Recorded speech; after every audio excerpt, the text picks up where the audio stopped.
In this video, I will show you how to enable memory in Claude. Memory lets Claude remember things about you across conversations, so you don't have to repeat yourself every time. So you can turn it in your settings. So you want to click on your profile in bottom left corner. You want to go to settings, and here you have to click on capabilities. Now, under memory section, you can see search and reference chats, generate memory from chat history.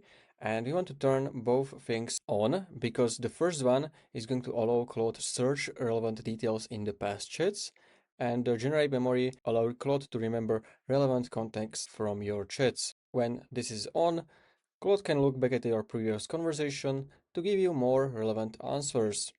For example, if you worked on something last week, Claude can pull that context in without you explaining it again. You can also view and manage your memory here. So if you click on this button, you can see Claude's memory about you over here. If you want to add something to this memory manually, you can basically click on this pencil icon and you can tell Claude what to remember or forget. As an example, I can type, I like dogs, not cats.